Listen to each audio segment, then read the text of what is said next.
स्वागत है आप सभी का इस नए लेक्चर में। तो इस लेक्चर में हम देखेंगे 5.3 चल रहा है हमारा design of one way and cantilever slab. तो हम डिजाइन कैसे करते हैं वन वे स्लैब और कैंटिलीवर स्लैब का डिजाइन कैसे करते हैं ये देख लेंगे। तो चलो स्टार्ट करते हैं। Procedure for design of one way simply supported slab and cantilever slab. Procedure देखेंगे इस लेक्चर में। तो कौन कौन से स्टेप होते हैं, स्टेप बाय स्टेप हम प्रॉब्लम सॉल्व करना पड़ता है हमें, तब भी हम डिज़ाइन कर सकते हैं पूरा का पूरा स्लैब का। अगर एक भी स्टेप इनमें से एक भी स्टेप मिस हो जाती है तो आपको स्लैब डिज़ाइन नहीं हो सकता आपका। तो यही प्रोसीजर जो भी स्टेप बाय स्टेप प्रोसीजर होती है वो हम देखेंगे इस लेक्चर में। तो चलो स्टार्ट करते हैं। तो सबसे पहली स्टेप क्या होती है, गिवन डाटा। जो भी प्रॉब्लम आता है क्वेश्चन में तो सबसे पहले क्या लिखने का, गिवन डाटा लिखने का। जो भी क्वेश्चन में दिया होता है वो सब लिखने का। तो ये हो चुकी है हमारी फर्स्ट स्टेप। सेकेंड स्टेप क्या होती है, एस्पेक्ट रेशियो। अगर हमें सिर्फ क्वेश्चन में बीम की स्लैब की अगर हमें सिर्फ साइज दी होगी, उस स्लैब की साइज के अकॉर्डिंग हमें ये डिफाइन करना पड़ता है कि ये वो जो स्लैब होता है वो वन वे स्लैब है या टू वे स्लैब है। अगर प्रॉब्लम में सीधा सीधा मेंशन किया होगा डिजाइन वन वे स्लैब तो हमें ये एस्पेक्ट रेशियो की ये जो भी स्टेप नंबर 2 है ये आप स्किप कर सकते हो। अगर क्वेश्चन में सीधा मेंशन किया होगा डिजाइन वन वे स्लैब तो आप ये स्किप कर सकते हो। तो एस्पेक्ट रेशियो तो आपको पता ही है, the ratio of longer span to the shorter span is equal और ग्रेटर देन 2। 2 से भी ज़्यादा हो जाए और इज इक्वल टू 2 भी हो जाए और 2 से भी ज़्यादा भी हो जाए तो भी हमारा स्लैब वन वे होता है। Longer span divided by shorter span is greater than और इज इक्वल टू 2। तो ये हो चुका एस्पेक्ट रेशियो जो कि हमारी सेकेंड स्टेप होती है। अब हम थर्ड स्टेप देखेंगे, अप्रोक्सीमेट डेप्थ ऑफ स्लैब। तो हमें तो स्लैब डिजाइन करना है तो हमें उसकी डेप्थ निकालनी पड़ेगी। तो सबसे पहले हम अप्रोक्सीमेट डेप्थ ऑफ स्लैब निकालते हैं। और ये अप्रोक्सीमेट मीन्स हम एक अंदाज क्या कहते हैं, अप्रोक्सीमेटली हम डेप्थ निकालते हैं। तो उसका क्या फॉर्मूला होता है, अप्रोक्सीमेट डेप्थ ऑफ स्लैब कैसे निकालते हैं हम, तो उसके लिए फॉर्मूला होता है effective depth plus 0.5 into diameter of bar plus clear cover. आपको मैं एक्सप्लेन करता हूँ इफेक्टिव डेप्थ, या सबसे पहले एक्सप्लेन ही करूंगा कि फिर तभी आपको पता चल जाएगा कि आप टोटल डेप्थ कैसे आ जाती है। Effective depth plus 0.5 into diameter of bar plus clear cover हो जाती है। तो ये फॉर्मूला होता है हमारा अप्रोक्सीमेट डेप्थ ऑफ स्लैब निकालने का। तो आप इस इमेज को देख सकते हो, इफेक्टिव डेप्थ मीन्स ये स्लैब है, कंसिडर करना कि ये जो ब्लू कलर का आपको बॉक्स दिखाई दे रहा है ये स्लैब कंसिडर करना है इसमें। और ये जो भी रेड कलर का है ये बार है, स्लैब में जो भी हम बार प्रोवाइड करते हैं ये बार है। तो इफेक्टिव डेप्थ कहाँ से होती है, टॉप से जो भी मेन स्टील होता है ना तो इसके सेंटर तक, ये जो आपको मेन स्टील मीन्स ये जो बार है इसके सेंटर तक क्या होती है, इफेक्टिव डेप्थ होती है स्मॉल डी। और यहाँ से यहाँ तक क्या होता है, इफेक्टिव कवर होता है। तो हमें क्या दिया होता है, नॉमिनल कवर ही दिया होता है, क्लियर कवर दिया होता है हमें। तो हमें क्या करना पड़ता है, टोटल डेप्थ हमें approximate total depth D, capital D निकालने के लिए हमें क्या करना पड़ता है, effective depth means small D plus ये जो बार हमने यूज किया होता है ना स्लैब डिजाइन करते समय, तो इस बार का आधा हम मीन्स इसकी रेडियस हम ऐड करेंगे। Effective depth plus 0.5 into diameter of bar means इस बार का आधा हिस्सा आ जाता है। 0.5 into diameter of bar plus clear cover, ये जो होता है ना क्लियर कवर को ही हम नॉमिनल कवर कहते हैं। तो इससे हमारी टोटल डेप्थ निकल जाएगी स्लैब की। अब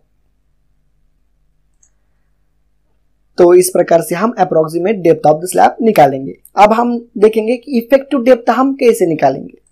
तो इफेक्टिव डेप्थ का भी ये फॉर्मूला होता है D is equal to clear length divided by L upon D means span to the depth ratio होता है यह into modification factor होता है। तो इस फॉर्मूले में हम ये सभी वैल्यू पुटअप करेंगे और जो भी आंसर आ जाएगा वो हमारी क्या हो जाएगी, इफेक्टिव डेप्थ हमें मिल जाएगी। तो क्लियर लेंथ तो हमें एक क्वेश्चन में दी होती है कि स्लैब किस लेंथ के लिए हमें स्लैब डिजाइन करना है, ये भी दिया होता है। अब हम span to the depth ratio देखेंगे, span to the depth ratio. तो ये हमने डिफ्लेक्शन क्राइटेरिया 5.2 में मैंने एक्सप्लेन किया था, deflection criteria according to limit state of serviceability. तो आपको पेज नंबर 37 पर मिल जाएगा, IS 456 2000 पर, इस IS कोड में आपको मिल जाएगा पेज नंबर 37। तो यहाँ पर span to the depth ratio दिया है, basic value of span to the effective depth ratio for span up to 10 metre. तो कैंटिलीवर के लिए 7 दिया है, सिंपली सपोर्टेड स्लैब के लिए 20 दिया है और कंटिन्यूअस स्लैब के लिए 26 दिया है। तो एक्चुअल में ये जो भी दिया है ना span to the depth ratio, तो ये बीम के लिए है, स्लैब के लिए डिफरेंट होता है, फिर भी हम बीम के ही यूज करते हैं। जब भी हम स्लैब की इफेक्टिव डेप्थ निकालते हैं तो हम ये बीम के लिए दिया होता है, यही हम यूज करते हैं। क्यों? क्योंकि हम जब भी स्लैब डिजाइन करते हैं तो 1 मीटर उसकी विड्थ लेते हैं और उसे क्या करते हैं, बीम की तरह ही हम स्लैब डिजाइन करते हैं। मीन्स जो भी स्लैब हमारा 1 मीटर विड्थ का होता है वो सीधा बीम की तरह ही एक्ट होता है। तो इसलिए हम ये span to the depth ratio means L/D हम यही यूज करेंगे स्लैब के लिए भी। तो आपको यहाँ पर पता चल गया होगा span to the depth ratio IS code में 37 पेज नंबर पर आपको मिल जाएगा, वही कि मैंने रेफरेंस लिया है। तो यहाँ पर क्लियर लेंथ तो हमें पता है, span to the depth ratio भी हमें पता चला। अब मॉडिफिकेशन फैक्टर, तो मॉडिफिकेशन फैक्टर हम कैसे यूज करते हैं ये देखेंगे। मॉडिफिकेशन फैक्टर तो आपको पेज नंबर 38 पर मिल जाएगा, IS 456/2000 में मॉडिफिकेशन फैक्टर का चार्ट मिल जाएगा, जो कि इस प्रकार का चार्ट होता है मॉडिफिकेशन फैक्टर का, ये मिल जाएगा। ये भी मैंने आपको एक्सप्लेन किया है इसके आगे के लिए पिछले लेक्चर में। तो चलो देखते हैं मॉडिफिकेशन फैक्टर। तो मॉडिफिकेशन फैक्टर किस पर डिपेंड होता है? Percentage of steel. जितना हम परसेंटेज ऑफ स्टील यूज कर रहे हैं स्लैब में, तो उस पर मॉडिफिकेशन फैक्टर डिपेंड होता है। तो ये देखते हैं steel grade, assumed point, FS और मॉडिफिकेशन फैक्टर। तो स्टील ग्रेड हम यूज करते हैं ना स्टील का, Fe250, Fe415, Fe500।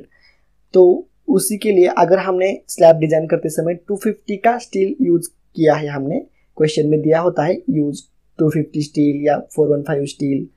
तो अगर हमने 250 स्टील यूज किया तो हम परसेंटेज ऑफ स्टील कितना एज्यूम करेंगे? 0.5% to 0.9%।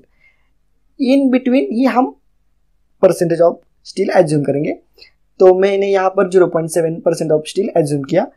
आप डिजाइन करते समय यहाँ पर 0.9% भी स्टील एज्यूम कर सकते हो, अगर और 0.5 भी एज्यूम कर सकते हो। इन बिटवीन 0.5 to 0.9 आप कौन सा भी एज्यूम कर सकते हो। अगर आपने परसेंटेज ऑफ स्टील एज्यूम करते समय डिफरेंट किया तो आपका आंसर भी डिफरेंट आ जाता है। कौन सा भी आप परसेंटेज ऑफ स्टील, जो भी कौन सा भी आप मान लो यहाँ पर कंसिडर करो, आपका जो भी आंसर आएगा वो बराबर ही होगा, आपको आउट ऑफ आउट मार्क ही मिल जाएंगे। ऐसा नहीं है कि मैंने 0.7% एज्यूम किया इसलिए आप भी 0.7% एज्यूम करो। आपकी मर्जी, आपको जो एज्यूम करना है उतना आप एज्यूम कर सकते हो। तो 0.7 मैंने एज्यूम किया है। तो FS की वैल्यू क्या आ जाती है? मॉडिफिकेशन फैक्टर हमें निकालने के लिए हमें FS, ये जो ये देख रहे हो ना ये लाइन, तो ये FS की वैल्यू होती है। तो FS हमें निकालना पड़ता है। तो FS का क्या फॉर्मूला होता है? आप यहाँ पर देख सकते हो 0.58 FY होता है। FS की वैल्यू हम कैसे निकालते हैं? 0.58 इंटू FY। तो FY कितना दिया है? 250 दिया है। तो 0.58 इंटू 250 करने से क्या आ जाता है? 145 मेगापास्कल। तो FS की वैल्यू क्या आ चुकी? 145। तो यहाँ पर आप देख सकते हो इस चार्ट में, IS कोड में आपको मिल जाएगा। तो यहाँ पर दिया है ऊपर से 2 नंबर के जो कर्व दिखाई दे रहा है ना आपको, तो ये FS 145 का कर्व है। तो आपको FS की तो वैल्यू मिल चुकी। अब हमने परसेंटेज ऑफ स्टील कितना एज्यूम किया है? 0.7 एज्यूम किया है। तो आप देख सकते हो इस एक्स एक्सिस पर परसेंटेज ऑफ स्टील दिया है, मैंने कितना एज्यूम किया है? 0.7। तो यहाँ पर 0.4 है, यहाँ पर 0.6 आ जाएगा और 0.6 और 0.8 के सेंटर में 0.7 आ जाएगा। तो यहाँ से मैंने यहाँ ये लाइन ड्रॉ की है FS की वैल्यू के, यहाँ पर मुझे 145 मिल जाती है यहाँ पर। तो यहाँ से मैं इसे परपेंडिकुलर ड्रॉ करता हूँ x डायरेक्शन पर। ये मैंने y डायरेक्शन पर मार्क की, तो यहाँ पर x डायरेक्शन पर मुझे मिल जाता है जो y डायरेक्शन होती है, तो इस पर मुझे मिल जाता है मॉडिफिकेशन फैक्टर। तो कितना मिला मुझे मॉडिफिकेशन फैक्टर? 1.6 के ऊपर है। तो 1.6 के ऊपर कितना है? तो 1.65। तो मैंने लिया, कितना लिया मॉडिफिकेशन फैक्टर? 1.65 मैंने यूज किया। तो यहाँ पर मैंने मॉडिफिकेशन फैक्टर निकाला है 1.65 फॉर परसेंटेज ऑफ स्टील। यही बात होती है, जब भी आप डिफरेंट मॉडिफिकेशन फैक्टर यूज करोगे तो आपको इस प्रकार से आपको मॉडिफिकेशन फैक्टर निकालना पड़ेगा। या किस एग्ज़ाम में आपको सीधा सीधा दिया जाता है कि आप इतना 1.4 मॉडिफिकेशन फैक्टर यूज़ करो या 1.3 मॉडिफिकेशन फैक्टर यूज़ करो, ऐसा दिया जाता है। अगर वैसा नहीं दिया तो आपको इस चार्ट का यूज़ करके आपको मॉडिफिकेशन फैक्टर निकालना पड़ेगा। तो अगर आपको IS कोड अलाउ नहीं किया तो मॉडिफिकेशन फैक्टर की जो भी वैल्यू होती है वो दी जाती है एग्जाम में। जो भी इंपॉर्टेंट डाटा होता है IS कोड का आपको यूज़ करना पड़ता है एग्जाम में, वो सब कुछ मेंशन किया जाता है क्वेश्चन में। तो ये हो चुका 250 के लिए। तो मैंने कैसे निकाला जाता है मॉडिफिकेशन फैक्टर ये आपको बता दिया। अब अगर हमने 415 का स्टील यूज़ किया है तो उसके लिए परसेंटेज ऑफ स्टील एज्यूम करना पड़ता है हमको 0.25 से 0.45, इन दोनों के बीच में ही हम एज्यूम कर सकते हैं। तो मैंने एज्यूम किया 0.35, उसके लिए FS की वैल्यू आ जाती है 240। यहाँ पर आप देख सकते हो 240 ये लाइन है, और ये हो चुकी परसेंटेज ऑफ स्टील 0.35, तो उसके लिए मॉडिफिकेशन फैक्टर आ जाता है 1.4 मॉडिफिकेशन फैक्टर आ जाता है। सेम उसी प्रकार से या फिर 500 के लिए मॉडिफिकेशन फैक्टर आ जाता है 1.3। आप यहाँ पर देख सकते हो 1.3 आ जाता है, इस चार्ट का भी यूज़ कर सकते हो। तो ये हो चुका मॉडिफिकेशन फैक्टर। तो आपको पूरा का पूरा पता चल गया होगा कि मॉडिफिकेशन फैक्टर हम कैसे लेते हैं, या सीधा आप ये भी वैल्यू आप कंसिडर कर सकते हो, या फिर 250 0.7 के परसेंट स्टील के लिए 1.65 आप ऐसा भी एज्यूम कर सकते हो एग्जाम में भी। तो यहाँ पर हमें क्लियर लेंथ मालूम हो चुकी, span to the depth ratio भी हमें पता है और मॉडिफिकेशन फैक्टर भी हमें पता है। तो इस सभी का यूज़ करके हम इफेक्टिव डेप्थ निकाल सकते हैं। अब रही बात डायमीटर ऑफ बार और क्लियर कवर की। तो जब भी आप डायमीटर ऑफ बार एज्यूम करोगे, क्योंकि हम आपको तो पता नहीं होगा कि आप डायमीटर ऑफ बार सबसे लास्ट स्टेप में हमको मिल जाता है कि कौन कितना डायमीटर ऑफ बार यूज़ करना है। तो इन जनरल सबसे पहले हम 10 mm का बार एज्यूम करते हैं। अगर हमने यहाँ पर 10 mm का बार ही यूज़ करके हम approximate depth of the slab निकालेंगे। अगर मान लो यहाँ पर हमने 10 एज्यूम किया है और बाद में हमने 12 mm का बार यूज़ किया है, तो भी कुछ फर्क नहीं पड़ता, इतना आंसर में इतना भी ज़्यादा डिफरेंस नहीं आ जाता। आपके मन में डाउट आ सकता है, हमने तो यहाँ पर 10 किया है और बाद में हमने 12 mm का बार प्रोवाइड किया है, तो उससे इतना ज़्यादा इफेक्ट नहीं होता स्लैब पर। तो इसे ऐसे ही रहना दो, सिर्फ 10 mm एज्यूम करना सबसे स्टार्टिंग में। आप यहाँ पर 12 mm भी एज्यूम कर सकते हो। तो ज़्यादातर MSBT के क्वेश्चन पेपर जो भी सॉल्व होते हैं तो उसमें ज़्यादातर 10 mm ही एज्यूम किया होता है, और बाद में आप 8 mm का भी बार यूज़ कर सकते हो। आप कहोगे यहाँ पर 10 किया है तो वहाँ पर भी 10 किया जाना चाहिए। अगर आपने बाद में आप 8 mm का भी बार यूज़ कर सकते हो। अगर आपने यहाँ पर 10 mm का एज्यूम किया है तो बाद में आप कौन सा भी एज्यूम प्रोवाइड करो चलेगा। इतना ही कहना था सिर्फ यहाँ पर। तो डायमीटर ऑफ बार भी हो चुका। आप क्लियर कवर देखेंगे तो क्लियर कवर आपको पेज नंबर 46 IS 456 2000 पे आपको मिल जाएगा क्लियर कवर। यही चार्ट वहाँ पर भी दिया है और मैंने वही का लिया है। तो यहाँ पर दिया है clear cover, nominal clear cover को ही हम नॉमिनल कवर या कंक्रीट कवर कहते हैं। तो अगर हमारी एक्सपोजर कंडीशन के अनुसार हम क्लियर कवर यूज़ करते हैं। अगर हमारी माइल्ड कंडीशन होगी तो हम कितना यूज़ करेंगे, 20 mm का क्लियर कवर हम यूज़ करेंगे। मॉडरेट कंडीशन के लिए 30 mm दिया है। सीवर कंडीशन के लिए 45 mm क्लियर कवर यूज़ करेंगे। वेरी सीवर के लिए 50 दिया है, और एक्सट्रीम कंडीशन पर हमें क्या करना पड़ेगा, 75 mm हम इफेक्टिव कवर लेना पड़ेगा, क्लियर कवर लेना पड़ेगा 75। तो ये हो चुका है एक्सपोजर कंडीशन के अकॉर्डिंग। तो यहाँ पर नोट भी दी है, अगर हम 12 mm का डायमीटर ऑफ बार यूज़ करते हैं माइल्ड एक्सपोजर कंडीशन के लिए, तो हम ये जो 20 mm दिया है तो हम इसमें रिड्यूस कर सकते हैं 5 mm का भी। मीन्स हम माइल्ड एक्सपोजर कंडीशन के लिए हम 15 mm भी हम क्लियर कवर ले सकते हैं। ऐसा हमें IS कोड कहता है। अगर आपने माइल्ड के लिए 15 भी लिया तो भी चलेगा और 20 लिया तो भी चलेगा। तो ये सब कुछ हो चुका क्लियर कवर के बारे में। तो यहाँ पर ये तो एक डायग्राम मैंने एक्सप्लेन की है आपको, यहाँ से यहाँ तक बार के सेंटर तक इफेक्टिव डेप्थ होती है। उसके बाद हमें बार का आधा डायमीटर हमें यूज़ ऐड करना पड़ता है, और उसके बाद हमें नॉमिनल कवर मीन्स जो भी हमारा क्लियर कवर होता है वो हमें ऐड करना पड़ता है। तो हमें क्या मिलती है, टोटल डेप्थ मिल जाती है स्लैब की। तो यहाँ पर स्टेप नंबर 3 कंप्लीट हो जाती है। ये जो हम देख रहे थे ना approximate depth of the slab कैसे निकालते हैं, तो यहाँ पर कंप्लीट हो जाती है। सबसे पहले हमको इफेक्टिव डेप्थ निकालनी पड़ती है, उसमें आधा mm आधा बार मीन्स 0.5 इंटू बार डायमीटर हमें ऐड करना पड़ता है, और प्लस क्लियर कवर हमें ऐड करना पड़ता है, तो हमें अप्रोक्सीमेट डेप्थ मिल जाती है। तो ये हो चुका स्टेप नंबर 3 के बारे में। उसके बाद इफेक्टिव स्पैन स्टेप नंबर 4, हमें इफेक्टिव स्पैन कैलकुलेट करना पड़ता है। यहाँ पर नोट दिया है एक्सप्लेन इन लेक्चर 42। तो आपको डिटेल में जानना है इफेक्टिव स्पैन के बारे में, तो मैंने इसे एक्सप्लेन भी किया है इसके पिछले लेक्चर में। तो 42 लेक्चर में मैंने पूरा का पूरा डिटेल में आपको एक्सप्लेन किया है इफेक्टिव कवर के बारे में, तो आप ये भी लेक्चर देख सकते हो। मैं उम्मीद करता हूँ कि आपने ये लेक्चर देखा होगा। तो चलो हम आगे बढ़ते हैं। आपको ये भी मिल जाएगा IS कोड में 34 पेज नंबर पर आपको ये मिल जाएगा। One way simply supported slab, हम ये जो स्टेप देख रहे हैं ना, ये सिर्फ हम वन वे स्लैब और कैंटिलीवर स्लैब के लिए ही देख रहे हैं। तो इस प्रोसीजर में हम सिर्फ one way simply supported slab और कैंटिलीवर स्लैब का ही देखेंगे सब कुछ। तो one way simply supported slab के लिए इफेक्टिव स्पैन कितना होता है, clear span plus D effective depth. जो भी हमने स्लैब की डेप्थ निकाली होती है ना इफेक्टिव डेप्थ स्टेप नंबर 3 में, वही कि हम यहाँ पर यूज करेंगे clear span plus effective depth, और centre to centre distance between the support. Centre to centre distance between support हम लेंगे। तो इन दोनों में से जो भी कम आती है, लेसर जो भी कम आती है, वो हम इफेक्टिव स्पैन यूज करेंगे फॉर सिंपली सपोर्टेड स्लैब के लिए। और कैंटिलीवर स्लैब के लिए क्या होती है, clear span plus effective depth. Clear span जो भी क्लियर स्पैन होता है ना कैंटिलीवर स्लैब में, प्लस इफेक्टिव डेप्थ हमें करने से हमें क्या मिल जाती है, इफेक्टिव स्पैन हमें कैंटिलीवर स्लैब का मिल जाता है।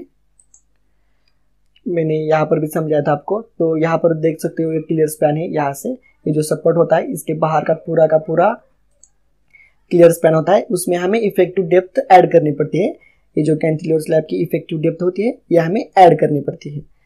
तो इफेक्टिव डेप्थ तो यहाँ पर ऐसा मत लेना कि ऊपर से ये जो मेन रेनफोर्समेंट एक कवर हो चुका है यहाँ का, हम कैंटिलीवर स्लैब में रेनफोर्समेंट ऊपर के साइड में डालते हैं, तो इफेक्टिव डेप्थ बॉटम से ली जाती है, यहाँ से यहाँ तक इफेक्टिव डेप्थ ली जाती है। कई स्टूडेंट यहाँ पर गलती मत करना, ऊपर से इफेक्टिव डेप्थ होती है तो ऊपर से मत लेना, क्योंकि कैंटिलीवर स्लैब जो भी होता है उसमें नेगेटिव बेंडिंग मूवमेंट आती है। तो हम सिर्फ हम कैंटिलीवर स्लैब में नीचे से लेते हैं इफेक्टिव डेप्थ। तो ये हो चुका है effective depth for cantilever slab के लिए। इफेक्टिव स्पैन देख लिया हमने कैंटिलीवर स्लैब के लिए। तो अब हम ये हो चुकी है हमारी फोर्थ स्टेप नंबर 4 क्या है, इफेक्टिव स्पैन हमें निकालना पड़ता है। तो आप फोर्थ स्टेप कंप्लीट होने के बाद फिफ्थ स्टेप लोडिंग कैलकुलेशन, हमें लोडिंग कैलकुलेशन करनी पड़ेगी। उस स्लैब पर जितना भी लोड आ रहा है, जो भी हम स्लैब डिजाइन कर रहे हैं उस पर कौन कौन सा लोड आ रहा है वो सभी हमें लोड कैलकुलेट करना पड़ेगा। तो सबसे पहले हम डेड लोड कैलकुलेट करेंगे। तो डेड लोड में सेल्फ वेट ऑफ स्लैब आ जाता है, जो कि हम निकालते हैं B into D into density of concrete. B means क्या होती है, उसकी विड्थ होती है स्लैब की। तो where B is equal to 1 metre. तो मैंने आपको बार बार समझा है कि जब भी हम स्लैब डिजाइन करते हैं तो हम 1 मीटर के लिए ही स्लैब डिजाइन करते हैं। Here length is consider to be 1 metre. मान लो उसकी विड्थ या लेंथ मान लो, length is to be consider उसकी 1 मीटर हम डिजाइन करते हैं। Slab is designed considering to be a beam of 1 metre length. जो भी हम स्लैब डिजाइन करते हैं तो हम क्या करते हैं, जो भी उसकी लेंथ या उसकी वो मान लो विड्थ जो होती है वो हम 1 मीटर ही कंसिडर करके हम स्लैब डिजाइन करते हैं। और डी मीन्स क्या होता है, depth of slab, total depth जो होती है ना स्लैब की वो होती है। और density of concrete 25 kilo Newton पर मीटर क्यूब होती है।